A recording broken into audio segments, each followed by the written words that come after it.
Okay, good morning, coaches. My name is Eric Royer, offensive coordinator at Pleasant Valley High School in Bettendorf, Iowa. And we're going to talk about our speed option today. We are a flexbone triple option team, but we'll talk about one of our double option plays, which is our speed option. So this is our base formation here, which is for us this is just spread right. We label our backs as the A, B, and the C. And so this is actually a quarterback, fullback, double option play that we'll talk about. We'll just quickly go over the backside. We're going to run this play to our right, which would be for us our 18 speed. So backside guys are all just responsible for cutting off their gaps, offensive line-wise looking to cut off gaps. We teach our backside receiver and our backside back to get into what we call touchdown alley. For us, touchdown alley is the middle third of the field. So we want him best release into touchdown alley and try to get any pursuit cut off. Same with our backside receiver, get into touchdown alley, and those are guys that are going to throw a block to spring a cutback that might actually lead to a touchdown. So that's where the term touchdown alley comes from. So that's our backside responsibility, but we'll talk mainly about our front side. So again, this is a double option.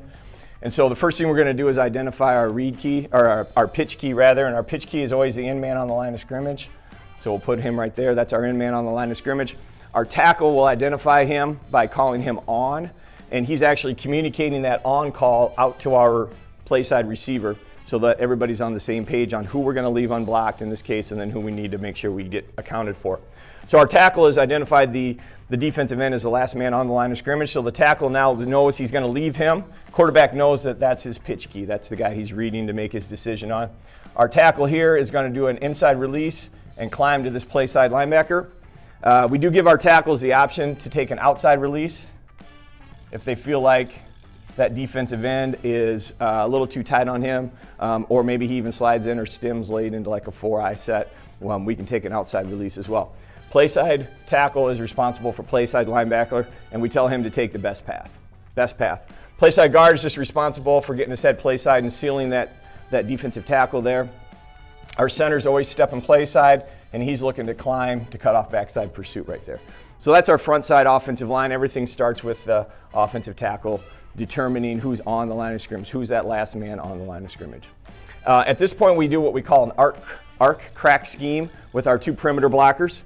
So we're going to arc crack. So we're going to take our Z, and he's going to come down and he's going to do a crack on that outside linebacker. He needs to work to get his head in front. He actually needs to square the guy up now with some of the new rules. So we can shorten this split a little bit if we need to. But he's going to take a good path to get himself down in there. And we're not looking for a decleater kind of a block or anything like that. We want to settle. And we want to make sure that we get our head and hands in front, and we just need to occupy. We need to occupy. We don't want to come in there and try to get a big knockdown and end up whiffing, and then that guy's still on his feet. So that's the first half of our arc crack scheme. This is the crack, and then we teach our play side back here. We call that running the ledge. So he's going to run the ledge for width, and he's going to look to square up this cornerback if he can. That's our best bet, is to square him up. That gives our back a two-way break. Often we'll see this corner will work his way in a little bit as the receiver works his way in, and then that actually might become more of a seal block to the inside. So we read that on the run. We try to set that scenario up in practice quite a bit, where the corner gives us different looks so our back sees those different things. But our goal would be to square this guy up. So they're right there. So there's our perimeter. What we're trying to create here is this alley for our fullback to enter. Quarterback technique here is straight back, so we have him come straight back, and he's going to set the ball right here at his chest, so it's a straight back, and then we are looking to attack the inside or the near shoulder of that read key. We want him to make a decision. If we're decisive, we feel like that defensive end gives us a clear, decisive read, and that's what we want.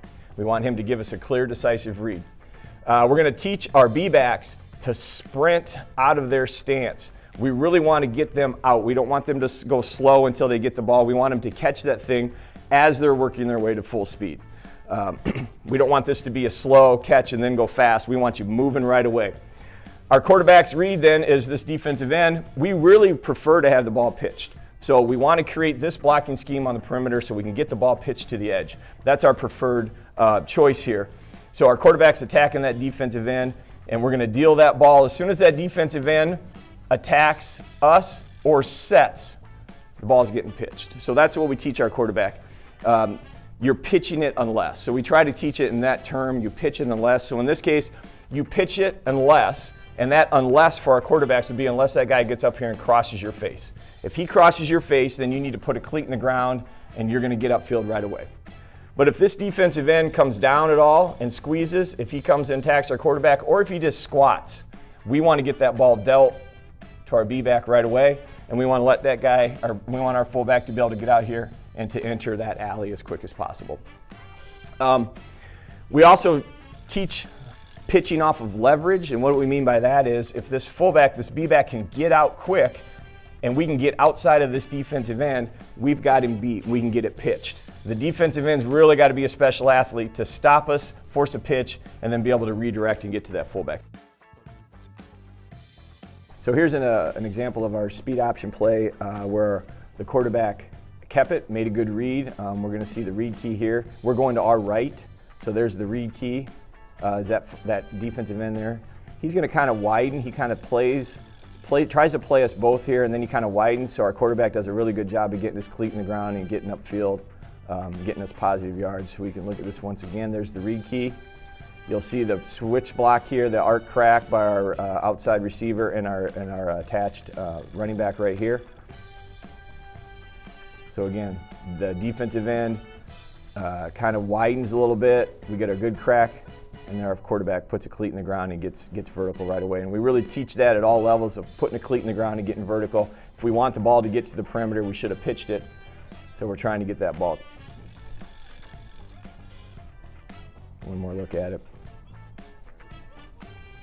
Quarterback attacks, defensive end widens a little bit, quarterback put a cleat in the ground and got us. Here we're going to see a linebacker starting to come up in blitz. Right there, number 12 is going to come in blitz. So that actually is beneficial to us in this case because our right tackle here is responsible for that play side linebacker. That play side linebacker puts himself on the line of scrimmage, and it makes it actually quite easy for us to get him blocked here. So we get the ball pitched. You can see our two perimeter players fit their responsibilities, and it's a nice 10-12 yard gain again for us. You'll see this back and this receiver do their crack arc scheme.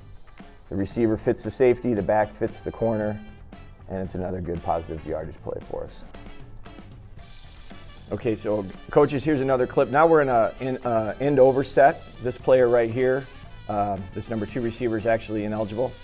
And so we're in an end over trips look, essentially, although he's ineligible. And so what we'll see is each of these 3 players over here, we're going to run that 3-man crack arc scheme. And we're going to get a body on the corner, on the inside linebacker, and on this top safety here.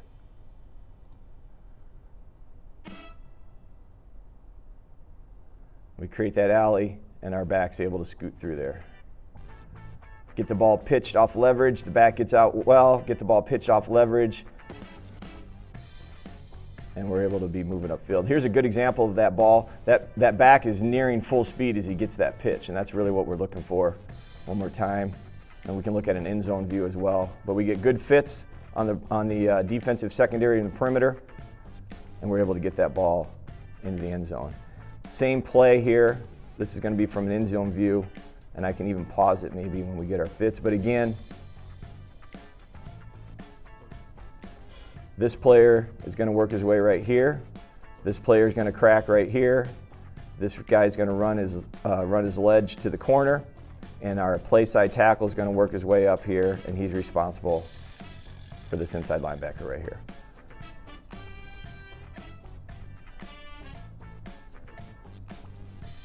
I'll try to pause it when we get our fits, but there's our fits.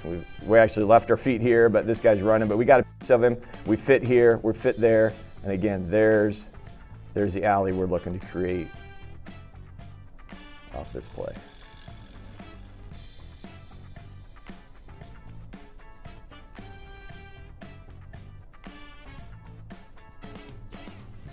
So again, that's our speed option. This time it was out of a 3-man surface with an end over set, but that's the speed option play that we run at Pleasant Valley.